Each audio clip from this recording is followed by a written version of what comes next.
محبوب یہاں سے چلتے چلتے سیدنا ابو بکر صدیق کے دروازے پہ پہنچے، دروازے پہ دستک دی، اندر سے آواز آئی منگل باب کون ہے اس وقت رات کی تاریکی میں آنے والا؟ میرے محبوب نے فرمایا انا محمد رسول اللہ صلی اللہ علیہ وسلم۔ سیدنا ابو بکر صدیق کے کان میں آواز پڑی کہ میرے آقا، میرے محبوب، میرے سر کے تاج میرے دروازے پر تشریف لائے ہیں۔ فوراً جلدی سے جوتا بھی نہیں پہنا، پگڑی بھی نہیں سنبھالی، جلدی سے پیغمبر کے قدموں میں تشریف لائے اور عرض کی یا رسول اللہ صلی اللہ علیہ وسلم، آپ مجھے ارشاد فرما دیتے، آپ مجھے حکم کر دیتے، میں چل کر آپ کے قدموں میں آ جاتا ہوں۔ میرے محبوب نے فرمایا صدیق، پہلے تو چل کے میرے قدموں میں آیا کرتا تھا، آج میں محمد کو حکم ہوا ہے چل کے صدیق اکبر کے دروازے پہ جاؤ، آؤ ہجرت کرنی ہے۔ ابو بکر بھی تیار تھے، سامان باندھا گیا، گھر میں رسی بھی نہیں ہے سامان سب کو باندھنے کے لیے۔ سیدہ اسما نے جلدی سے اپنا دوپٹہ پھاڑ کر سامان باندھ کر اپنے ابا کے سپرد کر دیا۔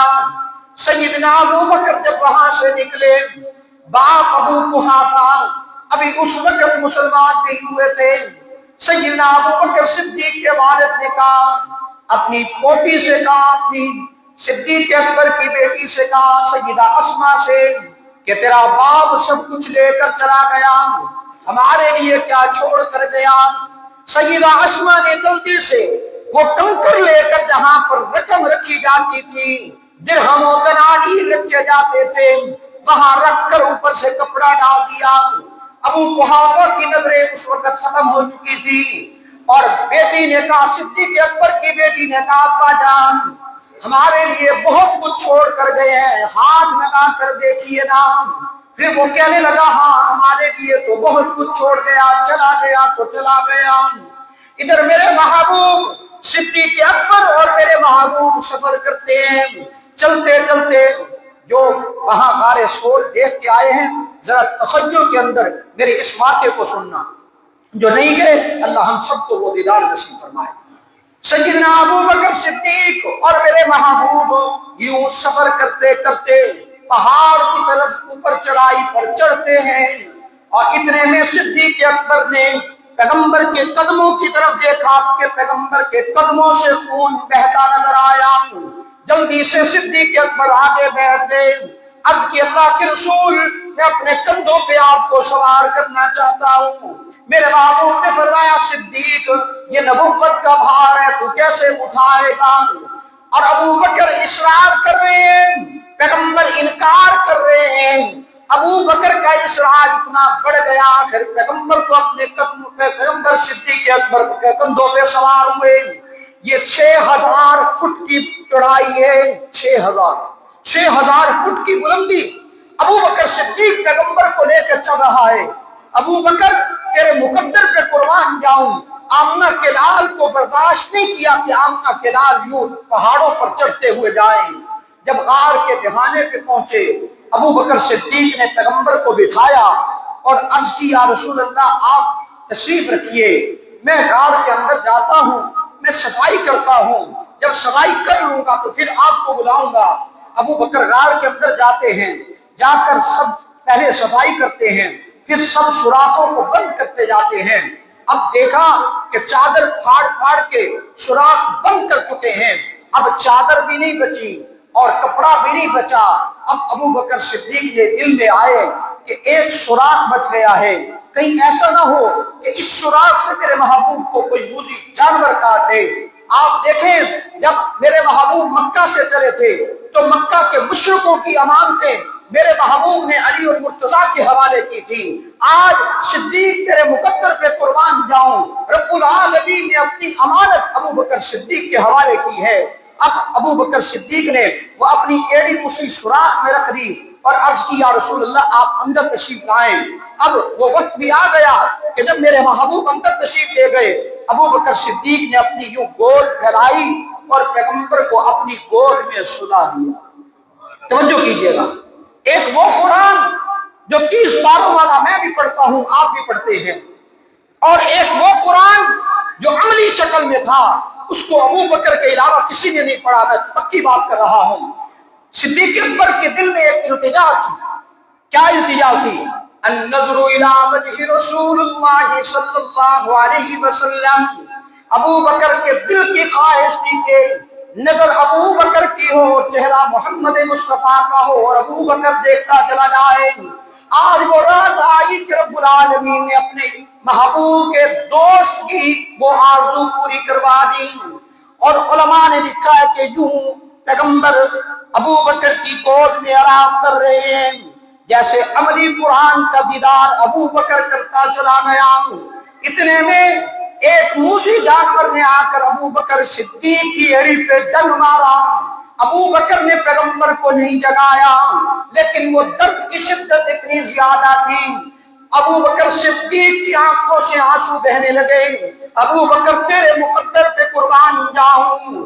آج وہ آنسو اتنے قیمتی بن گئے ابو بکر کے، یوں آنسو ابو بکر کے ٹپکے اور میرے محبوب کے رخسار انور پر آئے۔ جلدی سے میرے محبوب کی آنکھ کھلی اور پوچھا ابو بکر تجھے کیا ہوا؟ عرض کیا رسول اللہ صلی اللہ علیہ وسلم کسی موذی جانور نے میرے پر حملہ کر دیا ہے، قریب لاؤ کہاں پر ہے؟ میرے محبوب نے اپنا لعاب دہن اس جگہ پر لگایا، پھر پوچھا ابو بکر بتا طبیعت کیسے ہے؟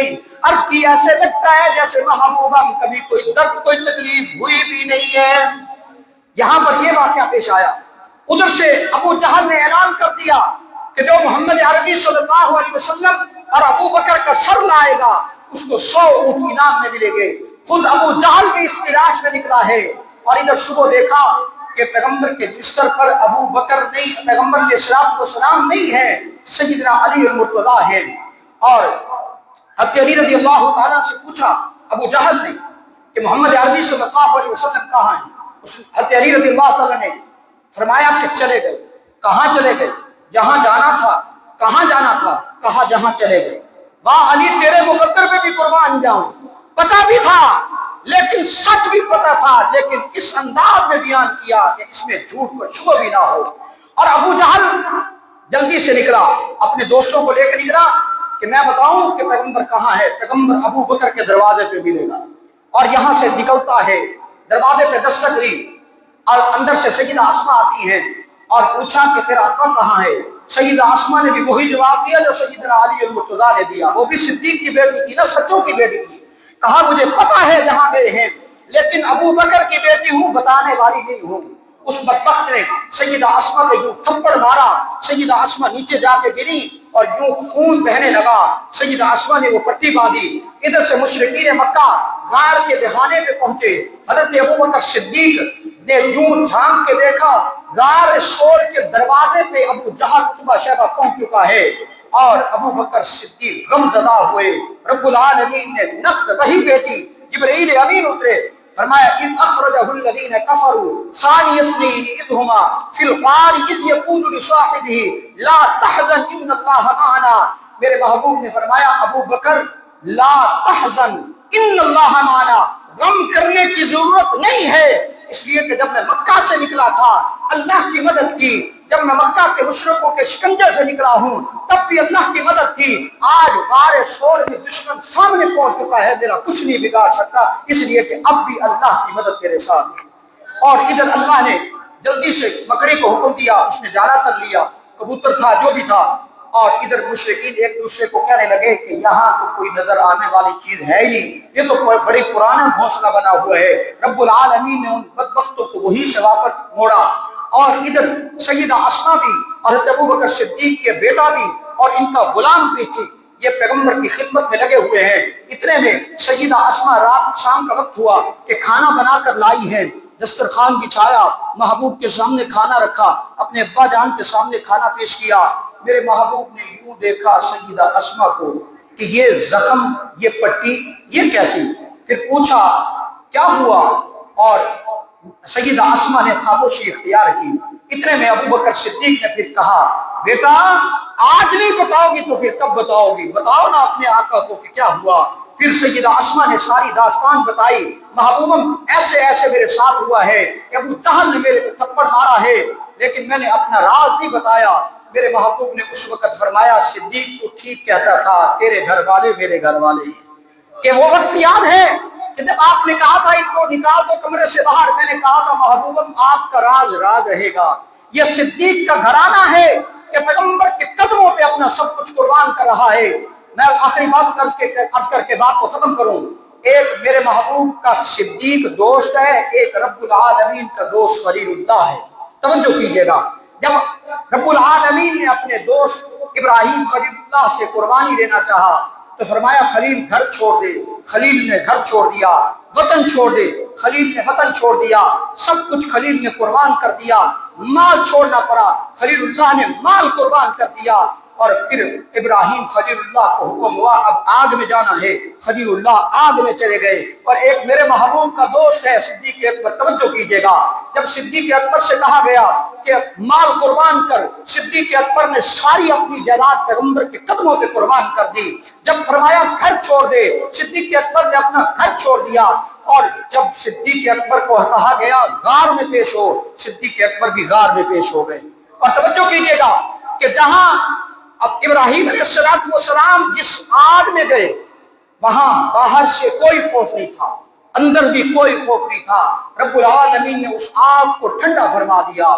لیکن جہاں صدیق جاتا ہے وہاں پر باہر بھی خوف ہے، باہر دشمن کا خوف ہے، اندر موذی جانور کا خوف ہے، لیکن ابو بکر نے ثابت قدمی سے وقت گزارا۔ اور جس نار میں، جس آگ میں خلیل اللہ گئے ہیں اس آگ کا وجود دنیا میں موجود نہیں ہے۔ اور جس غار میں صدیق اکبر گئے وہ آج بھی وہ موجود ہے۔ غار سور ہے یا نہیں ہے؟ جو دیکھ کے آئے وہ سمجھ جائیں گے غار سور کا وجود بھی باقی ہے۔ اور قربان جاؤں اس غار کا تذکرہ بھی قرآن میں آج بھی اسی طرح برقرار ہے۔ دعا فرمائے اللہ ہم سب کو صحابہ کرام کے نقش قدم پر حضور علیہ الصلوۃ والسلام کی سنتوں پر چلنے کی توفیق عطا فرمائے۔ وآخر دعوانا الحمدللہ رب العالمین۔